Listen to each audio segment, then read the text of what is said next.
ఉస్తాద్ భగత్ సింగ్. చాలా రోజుల తర్వాత ఫ్యాన్స్లో మంచి జోష్ వచ్చింది ఈ మూవీతో. అందులో ఆయన చెప్పిన డైలాగ్స్ కానీ, ఆయన స్టైల్ కానీ మళ్ళీ గబ్బర్ సింగ్ మూవీ రోజుల్ని గుర్తుకొచ్చేలా చేశాయి. ఇంతకీ మూవీ ఎలా ఉంది, అసలు కథ ఏంటి, ఎలా తీశారు, ఇవన్నీ మనం ఇప్పుడు డీటెయిల్గా తెలుసుకుందాం.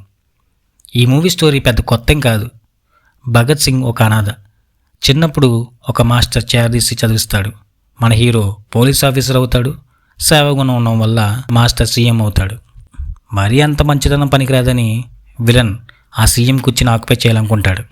చివరికి మన హీరో విలన్ ఎలా ఎదుర్కొన్నాడు అనేది స్టోరీ. ఎలా ఉందంటే అసలు ముందు ఫ్యాన్స్ని పట్టుకుని తనాలండి. నువ్వు విన్నది కరెక్టే. ఇలాంటి రొట్టపొడి స్టోరీస్ని ఎంకరేజ్ చేస్తున్నందుకు. మూవీ అంతా ఒకటే రొట్టకొట్టుడు. యాస్టీస్ గబ్బర్ సింగ్ని అటు తిప్పి ఇటు తిప్పి మాడిపోయిన దోశని ప్లేట్లో వేసినట్టుంది. అసలే క్రింజ్ కామెడీకి ఒకటి కేర్ ఆఫ్ అడ్రస్గా ఉన్నాడంటే ఇప్పుడు హరీష్ శంకర్ ఒకటి తయారయ్యాడు.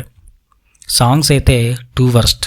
అసలు డిఎస్పి అంటే ఎలా ఇస్తాడు? కానీ నాకు డిఎస్పి మార్క్ అయితే కనిపించలే. నాకు ఒకటి మాత్రం అర్థమైంది, ఫ్యాన్స్ని కృషి చేయడానికి మాత్రమే ఈ మూవీని తీశాడని.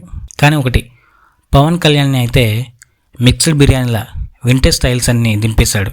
అందులో మళ్ళీ అంతక్షర్ ఎపిసోడ్ లాగా మినీ డ్యాన్స్ ఎపిసోడ్ ఒకటి.